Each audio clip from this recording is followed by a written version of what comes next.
Madame, Monsieur, bonjour et bienvenue dans notre journal régional édition de la mi-journée. Nous sommes le dimanche 24 janvier. Merci de nous être fidèles. Ce n'est pas tout à fait courant devant les caméras de télévision. Une cérémonie de Mayémé aujourd'hui à Sainte-Anne. Le Mayémé, c'est bien sûr l'appellation guadeloupéenne de cette cérémonie indienne ou hindoue qui consiste en réalité en l'invocation de la déesse Mariamman pour obtenir une protection, une grâce, voire une guérison. Aujourd'hui, à Richeplein-Sainte-Anne, c'est toute une famille qui l'a sollicité pour obtenir la guérison d'une malade. Carrie Gelman.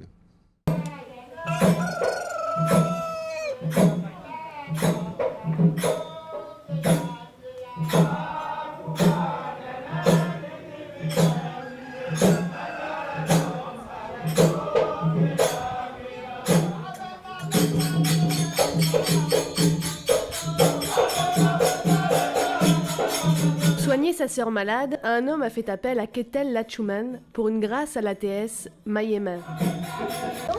Oui, c'est très important pour la maladie, pour tout le bétain. Ça a dégagé tout le bétain. C'est pour tout ça, vous voulez, la guérison, la santé, il y a pas. La déesse est connue pour être la déesse de la guérison. On l'a pris également pour avoir des enfants en bonne santé. En principe, on fait la cérémonie, c'est qu'on a besoin de quelque chose. On a besoin de force, on a besoin de puissance, on a besoin du travail, ouais. Parce qu'on ne peut pas vivre comme ça, on n'a pas le droit de vivre comme ça. Alors bon, les gens profitent et cherchent à trouver un petit peu plus, quoi. La famille de Lachuman est installée à Richeplein depuis 1935. Le père, T. Joseph, a construit l'hôtel, puis son fils Stanislas, dit Ketel, a repris le flambeau. La famille Lachuman perpétue les traditions d'une génération à l'autre. Leur indianité est omniprésente. Vous allez même à La Réunion, j'ai un frère, j'ai un neveu, un frère qui habite à La Réunion. Vous allez à La Réunion, vous allez à l'île Maurice. Demain, un Indien vous rencontre, il ne vous connaît pas, il vous salue. Il vous salue, ouais. Ça, c'est pas, j'ai passé par le sang ou je sais pas, il y a une relation, une flûte, une sorte de flûte qui communique, voilà. Il y a 2 ans, la famille est partie en Inde à un moment très fort. Quand on arrive, on sent qu'on ne comprend pas. Si vous allez en Inde, vous allez voir, vous changez carrément. Ouais. C'est formidable ça, c'est formidable. Moi, je fais comme le pape, je suis couché par terre, j'ai embrassé la terre. Ça c'est... L'énergie de ce rassemblement est un véritable symbole de l'unité indienne. Avant de s'éclipser de la cérémonie, le prêtre André Namougon, l'un des plus anciens de Guadeloupe, nous a offert ce chant. Un chant pour guérir un enfant malade.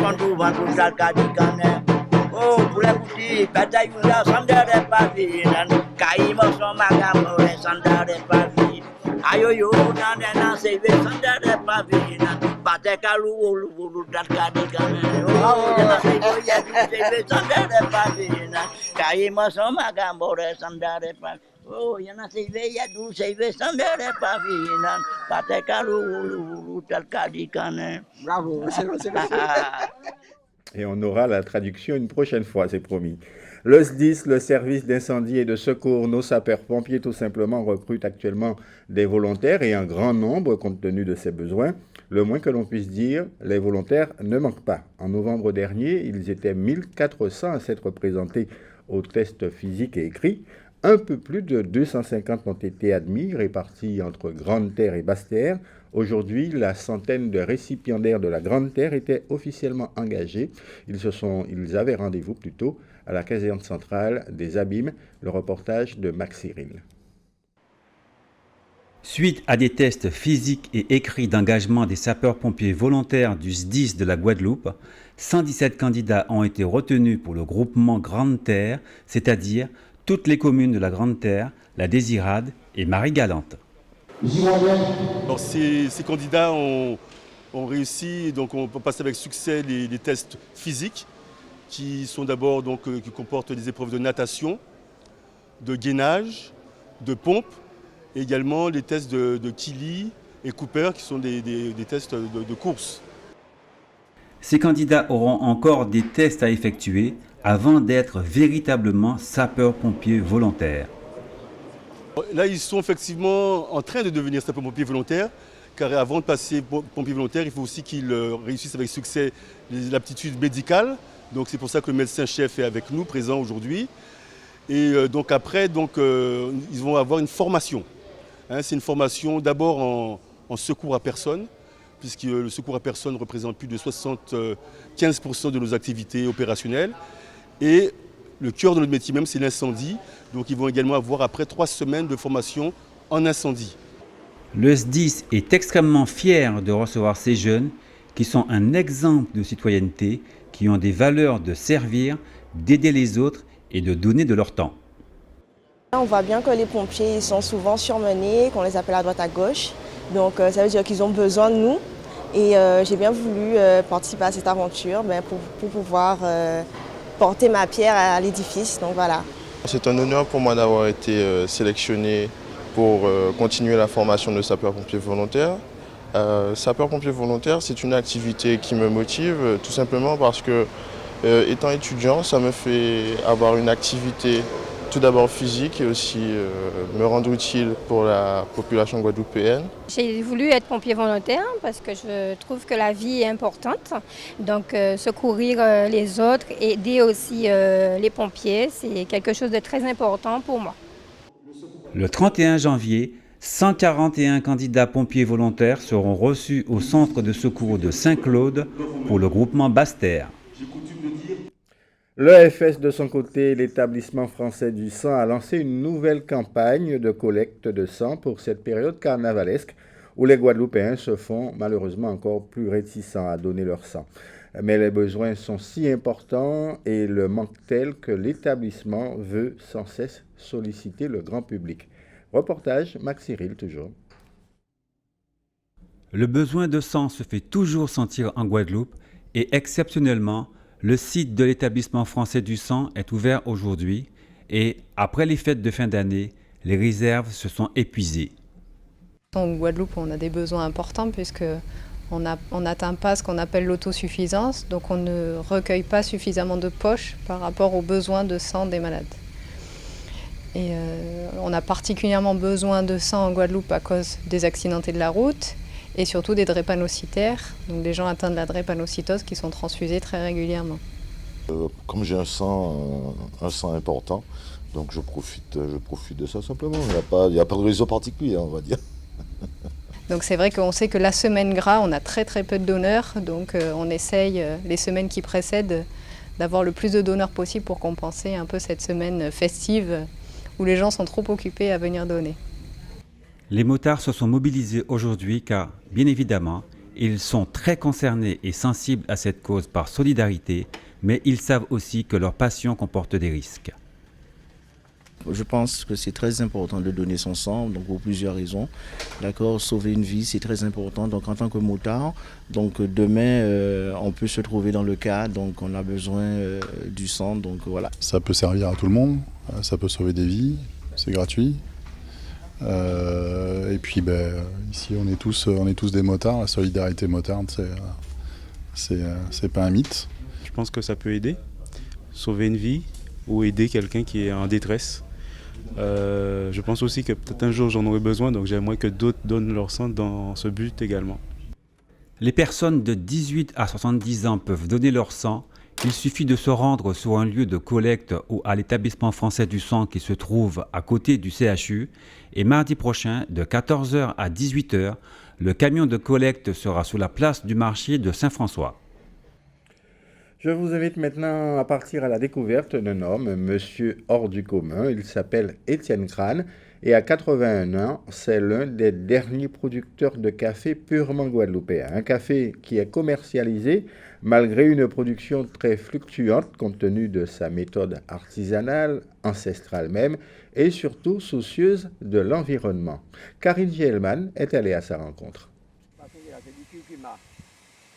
Les hauteurs de Baïf, 150 mètres d'altitude, Étienne Crane, 81 ans, est un des derniers producteurs d'un café à 100% guadeloupéen. Son savoir-faire, il le tient de ses parents. Sa marque de café, Manlisa, c'est le nom de sa mère. Je vais vous prendre le café vert. que vous pouvez le voir là.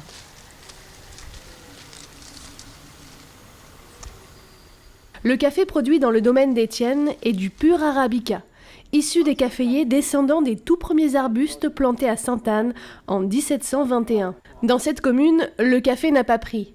La famille d'Étienne l'a alors cultivé dans les hauteurs de la Basse-Terre. Bien ventilé et sur un sol humide, le café y a pris résidence. Je n'arrête jamais. D'une année à l'autre, on peut faire 30 tonnes. L'année d'après, on peut tomber à 5 tonnes, parce que ça dépend si les arbustes sont fatigués avec un fort chargement. Donc l'année d'après, ça se repose un peu et après, il faut laisser l'année d'après, ça remonte encore.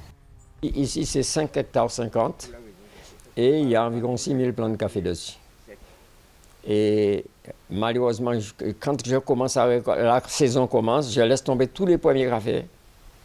Et quand on arrive à la fin de la saison, comme vous avez vu, il y a des périodes encore chargées, je ne récolte pas parce que ce n'est pas rentable. Donc, il pousse à peu près sur l'exploitation environ 150 000 plants par an. On le met dans la destériseuse. Je peux passer ici. Il faut enlever la poche. La machine qui le faisait, c'est une décortiqueuse, ça enlève la poche.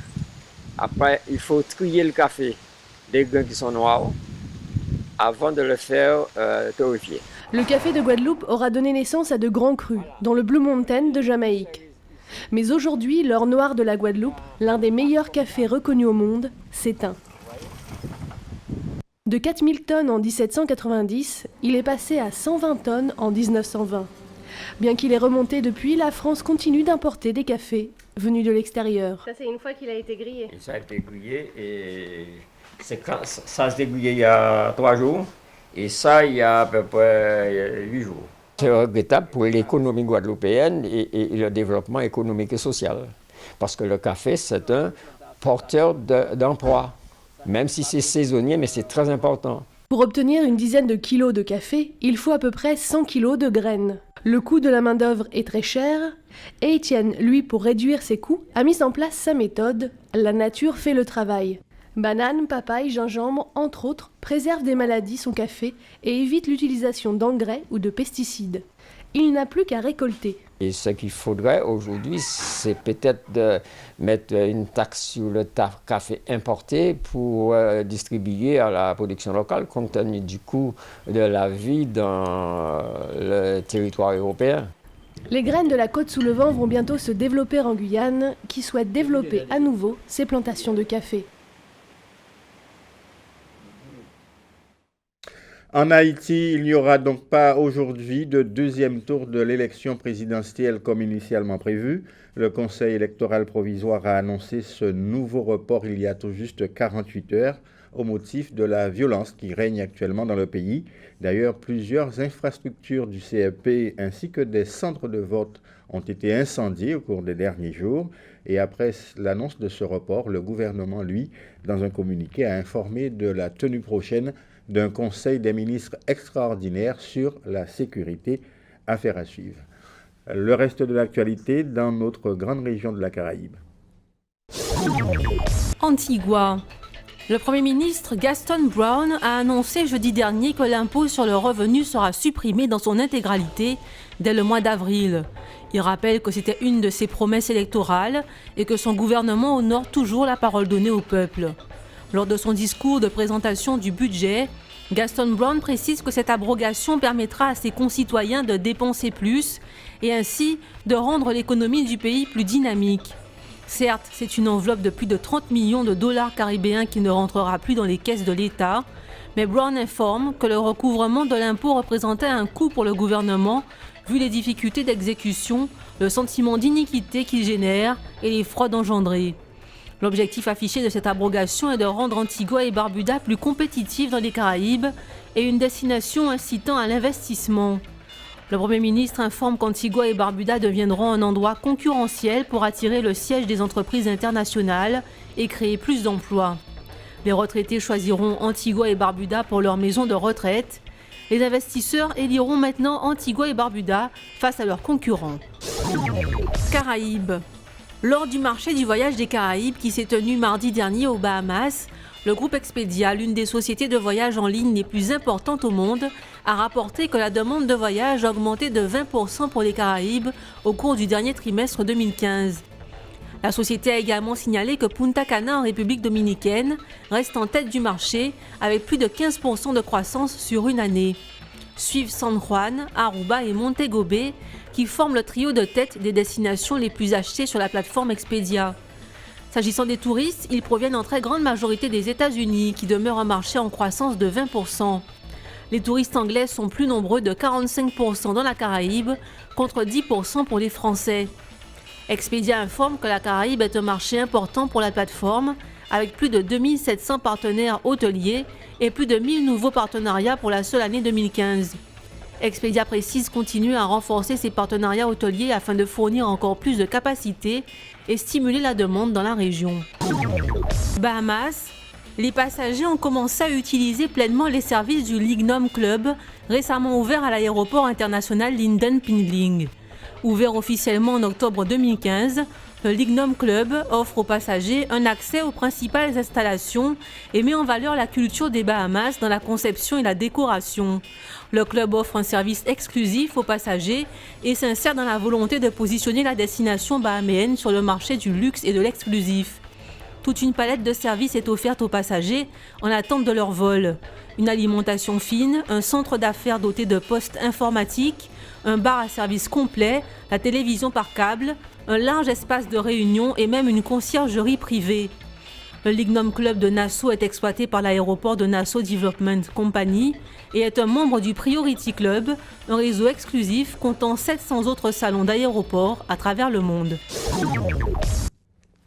En sport maintenant, le Tri-Series international de Guadeloupe s'est achevé il y a quelques heures. Le Tri-Series, c'est une épreuve qui associe 3 disciplines, le triathlon, le duathlon et l'aquathlon. La dernière épreuve aujourd'hui était en fait un triathlon entre le Gosier et les Abîmes. C'est le Guadeloupéen de l'ASC Vétiver qui s'est imposé, Noglotte, c'est son nom. Mais au classement général final de l'épreuve sur ces 2 jours, le grand vainqueur, c'est Clément Brière. Il était d'ailleurs très attendu car ce jeune Français est déjà auréolé du titre de champion du monde, s'il vous plaît, de Xterra chez les moins de 24 ans. C'était en 2013. Il devance Noglotte de l'ASC Vétiver, Olivier Noglotte et Benoît Fourmont. Le grand vainqueur s'est aussitôt, après sa victoire, exprimé au micro de Muriel Barlagne. On l'écoute. C'était assez compliqué à gérer, il fallait tout s'enchaîner assez vite.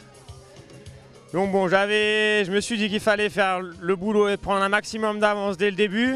Donc bon, j'ai tout misé sur la course à pied, ça m'a plutôt bien réussi.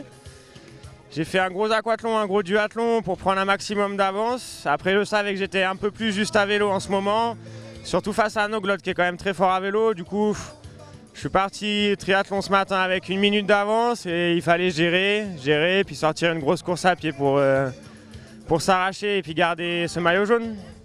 Ouais, je suis très satisfait. C'était, en plus de la victoire, c'était vraiment une grosse partie de plaisir. C'est des formats qui sont super plaisants à faire. C'est vraiment la base du triathlon pour moi, donc c'était un vrai bonheur d'être là, quoi.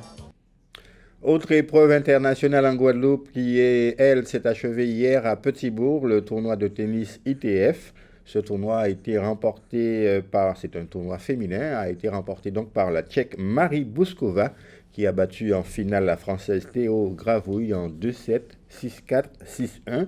Elle était aussi la favorite de ce tournoi compte tenu de son classement. Et c'était la 3e édition de ce tournoi de Petit-Bourg. On en vient au football avec le 2e tour de la Coupe de Guadeloupe. Je vous livre les résultats en notre possession. L'USCB qui a écrasé même le club sportif bouillantais 4-0. L'UNAR qui a créé une énorme surprise en battant la Solidarité scolaire pensionnaire de division d'honneur 2-0. Le Sirocco a écrasé les Clairs 4-0. La SJ Sainte-Troise a défait l'US Cambrefort 2-1. La Gauloise, petite surprise, s'est nettement imposée face au Phare du Canal 3-0. Et puis, autre pensionnaire de la division d'honneur à s'être fait sortir, c'est le Red Star de Pointe-à-Pitre, battu par l'AS Gosier 3-2. Cet après-midi, il y a encore d'autres rencontres au programme. Zénith Amical Club de Marie-Galante, ce sera à Mornalo. SPL, la Solidarité Port-Louisienne, un grand club des années 60-70 en Guadeloupe, qui affronte l'Avenir Saint-Troy à Petit-Canal. L'Evolucas rencontre l'USCB à Petit-Bourg. La JSF affronte l'Étoile Filante, ce sera au Gosier. Et l'USR, le leader du championnat de division d'honneur, rencontre l'Intrépide de Sainte-Anne chez lui à Sainte-Rose. Les journées du patrimoine de la ville de Pointe-à-Pitre s'achèvent aujourd'hui.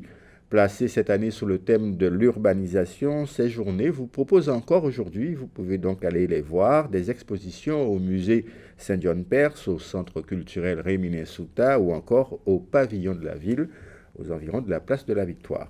Le quartier de l'assainissement a lui fait l'objet de visites guidées en illustration même de l'histoire de l'urbanisation de Pointe-à-Pitre. Muriel Barlani. Jean-François Robillard est le guide conférencier agréé Ville d'Art et d'Histoire qui anime cette visite. Une découverte de l'histoire du réaménagement du quartier de l'assainissement à Pointe-à-Pitre. Une histoire qui commence réellement après le cyclone de 1928 avec la loi de 1931 quand des crédits sont alloués. C'est le moment de décaser les migrants venus des campagnes vivant dans de mauvaises conditions d'hygiène. Ils sont déplacés à Loricisque. On peut alors combler ce qui était un marécage pour commencer à construire non pas des logements sociaux, mais un nouvel habitat bourgeois. La lecture architecturale et urbanistique de cet espace est un petit peu complexe. Nous allons essayer de déchiffrer, de mettre en valeur tout ce patrimoine qui est finalement une lutte des décideurs guadeloupéens, les politiques, les architectes, les urbanistes, pour faire sortir des faubourgs de Pointe-à-Pitre une ville qui soit hygiéniste et qui soit socialement agréable à vivre. C'est tout le défi du XXe siècle et nous allons, en levant la tête, en marchant beaucoup, essayer de montrer ce défi qu'ont relevé nos parents pour nous donner un espace agréable à vivre. La promenade chronologique a fait la lumière sur l'apport de Gérard Michel Corbin. L'architecte a travaillé à la construction de cette ville nouvelle. Il marque le début d'une rupture architecturale. C'est ainsi qu'arrive le style art déco dans la ville, avec ses codes. Nous sommes dans les années 40. 20 ans plus tard, avec l'arrivée d'Henri Bangou, une nouvelle école s'impose, celle de Le Corbusier et des principes de la Charte d'Athènes pour des espaces plus fonctionnels.